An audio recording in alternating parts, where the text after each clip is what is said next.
कैसे हो मेरे दोस्तों। आइए, आपका इंतजार था, यही मामला रहा केएल राहुल का।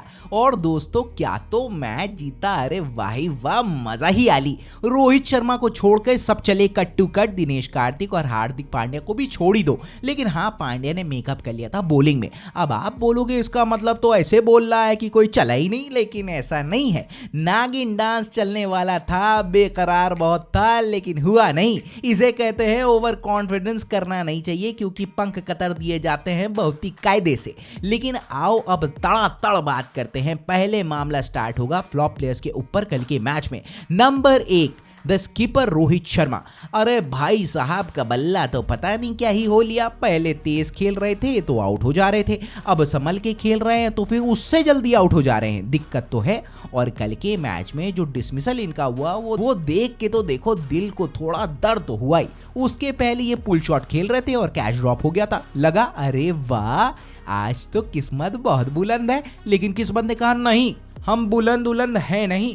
2 रन्स पर महज आउट हुए और शिकार बने रोहित भाई हसन महमूद की बॉल का। वैसे हसन महमूद कल पिक ऑफ द बॉलर थे बांग्लादेश की टीम के लिए, तो बल्ला नहीं चला और चल के वैसा वाला दे भी नहीं रहा है, तो फिर आ गई फ्लॉप परफॉर्मेंस।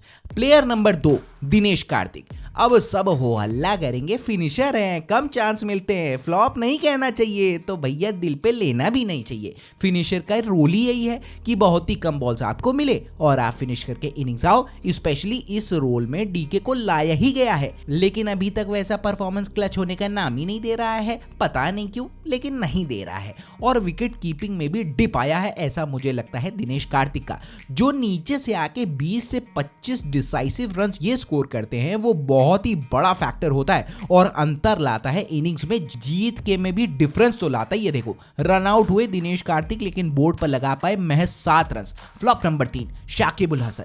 वैसे भाई साहब बहुत चहक रहे थे डगआउट में जब बारिश आई। शाकिब को लगा अब तो बस हो लिया, हम जीत गए और हम फर्स्ट। लिटन दास के आउट होने के बाद ना कप्तान की बहुत ही ज्यादा वाली जरूरत थी टीम बांग्लादेश को। वो कहते हैं ना, टीम ताश के पत्तों की तरह सी ढह गई। और जिस तरीके से रन्स की दरकार थी और रिक्वायर्ड रन रेट क्रिप अप कर रहा था, तो इन्होंने मारा मिस टाइम शॉट। और किस्मत देखिए आप दीपक हुडा की। दीपक हुडा आए थे शाकिब का कैच लेने के लिए, लिया और फिर मैदान से चले गए, क्योंकि सब्स्टिट्यूट फील्डर के रूप में आए थे ना। फील्डिंग से याद आया, हमने अपने वीडियोस में अक्सर ये कंसर्न बताया है फील्डिंग, तो अच्छा लगा देखकर कि एफर्ट्स बढ़िया थे, क्योंकि ग्राउंड कैचिंग बढ़िया थी और फील्डर्स बहुत ही ज्यादा एफर्ट्स मार रहे थे यार। और हाँ, केएल राहुल के डीप बुल्स आई को तो आप मिस कर ही नहीं सकते हो। Coming back to the topic, accelerate करने के चक्कर में शाकिब हुए डिपार्ट और बॉलर थे कौन? अर्शदीप सिंह। इंटेंट की भी क्लैरिटी दिख नहीं रही थी थोड़ी सी शाकिब की। और हाँ, ये फ्लॉप शो शाकिब का रहा बैटिंग में, क्योंकि बॉलिंग इन्होंने बहुत ही कमाल की दी। और फ्लॉप होने का जस्टिफिकेशन भी है मेरे पास कि भाई साहब की दरकार जब मिडिल में सबसे ज्यादा थी, तब भाई साहब डगआउट चले आए। कट टू कट ये फ्लॉप परफॉर्मेंस आया। अब आप भी कुछ नाम सजेस्ट करना, ठीक है? चलते हैं फिर हिट की तरफ। पहला नाम विदाउट अ डाउट लिटन दास। बहुत ही मेजर फैक्टर ये बने और एक अलग ही छाप छोड़ी इन्होंने कल के मैच में। For me completely over power कर दिया अपनी नॉक से लिटन ने टीम इंडिया को।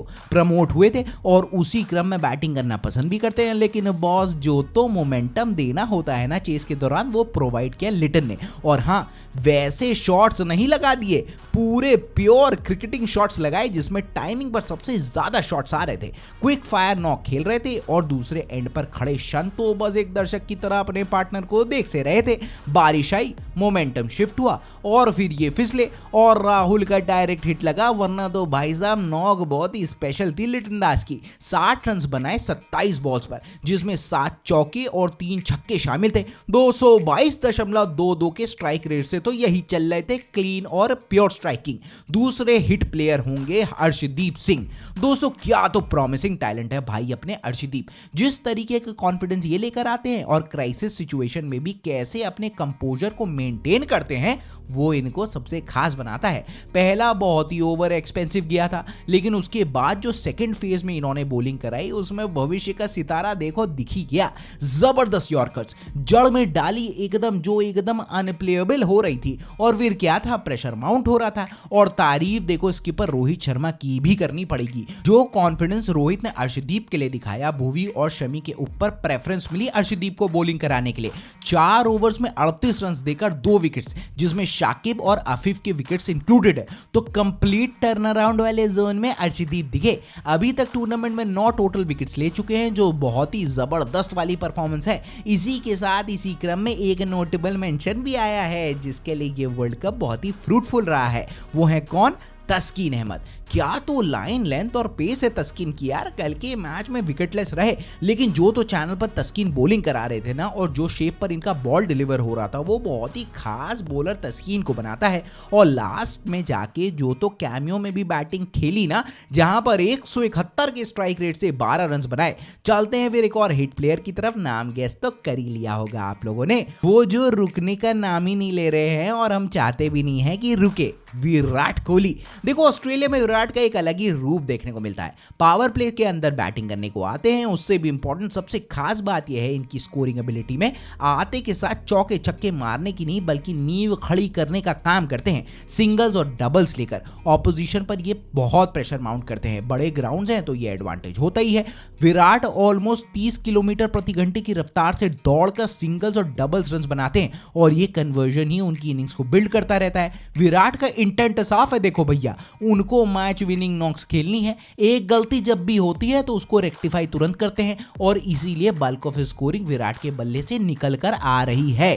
केएल राहुल के आउट होने के बाद भारतीय मिडिल ऑर्डर थोड़ा सा दिक्कत में आ गया था। सूर्य कुमार यादव के डिपार्चर के बाद भी आ गया था, लेकिन वहां से पारी को संभालने का काम किंग कोहली ने अपने मजबूत कंधों पर किया और पारी का टोटल 184 तक पहुंचाया। तो भैया हिट तो है ही, मारे इन्होंने शानदार 64 रन नाबाद 44 बॉल्स पर, जिसमें 8 चौके और 1 छक्का शामिल है, और स्ट्राइक रेट आया 145.45 का। बहुत ही बढ़िया। अच्छा सुनो, एक नोटेबल मेंशन भी है गेम में एक और। हाँ, लेजेंड वाली फीचर कर रहे हैं, क्योंकि अगर तो ये भाई साहब ना होते ना, तो भारत का इतना विशाल लक्ष्य पोस्ट कर ही नहीं पाता। वो है कौन? शरीफुल इस्लाम। जबरदस्त एकदम दिल खोल कर रन उल्टाए, कोई फिक्र ही नहीं। 4 ओवर्स के अपने फुल कोटे में 57 रन दिए, गजब। तो भैया ध्यान देने की जरूरत आ ली है आपको। अब आखिरी में 2 चीजों पर बातचीत करेंगे जिसने मैच का रुख चेंज कर दिया और मैच इधर से उधर हो लिया। देखो, जब इनिंग्स ब्रेक हुआ, जब बांग्लादेश का स्कोर बहुत ही तेजी से आगे बढ़ रहा था और मैच में बारिश हो गई, उस समय पूरा मोमेंटम बांग्लादेश को था। डकवर्थ लुईस मेथड के अनुसार 17 रन बांग्लादेश की टीम आगे चल रही थी। अश्विन के ओवर्स डालना बाकी थे, डलवा कर भी कोई बहुत बड़ा मेजर ब्रेक थ्रूज मिलने वाला था नहीं, क्योंकि आउटफील्ड गीली हो चुकी थी। तो स्पिन तो भूल ही जाओ। वहां से मोमेंटम शिफ्ट हुआ टीम इंडिया की तरफ। अगर वो ओवर्स नहीं होते तो फिर बांग्लादेश मैच जीत जाता एज पर द इक्वेशन। वहां से टीम इंडिया की वापसी हुई, नए प्लान ऑफ एक्शन बने, और वहीं से बांग्लादेश थोड़ा सा ना लेड बैक वाले रोल में चला गया। और हाँ, दूसरा सबसे important turn around, KL Rahul का डायरेक्ट हिट जो स्टंप्स पर जाके लगा डायरेक्ट, उसने तो कर्टन्स लगा दिया, और फिर बांग्लादेश वापस मैच में आ नहीं पाया। पहले बॉलिंग कराने का अनयूजुअल सा फैसला शाकिब ने लिया, तो बहुत ही शॉकिंग था, लेकिन अंत में वो टीम इंडिया के फेवर में चला गया। अब पॉइंट्स टेबल में भारत के 6 पॉइंट्स के साथ नंबर 1 पर काबिज है, लेकिन ये समीकरण आज के मैच में चेंज हो सकता है, जो होना है साउथ अफ्रीका और पाकिस्तान के बीच में। ये भी रह सकता है मामला, वो तो वक्त ही बताता है। अब आप बताना कैसा हालचाल रहा और क्या है। अब आपके पास भी कुछ पॉइंट्स होंगे ना, तो कमेंट सेक्शन पर हमें बताना और ज्ञान का हमारे संचार कर सा देना। अगर आप डिसएग्री भी करते हो तब भी बताना, क्योंकि आप और हम ही तो मिलकर परिपक्वता लाते हैं। तो कैसी लगी आपको वीडियो? अच्छी लगी होगी ना, तो लाइक और शेयर बन सही दबा देना, ताकि वीडियो में उड़ान भर जाए और आगे तक सर करके चली जाए। पहली बार अगर लैंड हुए हो और कंटेंट अच्छा लगा हुआ होगा ना, तो सब्सक्राइब करना हमें। मजा तो देखो फिर आपको और हमको दोनों को बहुत ज्यादा वाला आने वाला है यार। बेल आइकॉन भी फटक करके प्रेस कर देना। अरे तभी तो आपके चैनल स्विंग की वीडियो मार्केट में आ गई है, पहली फुर्सत में पता चल जाएगा। और हाँ, अपना और अपने घर वालों का ना बहुत ज्यादा वाला ध्यान रखना, वो बहुत ही इंपॉर्टेंट बात है। ठीक है, फिर मिलता हूं मैं आपसे।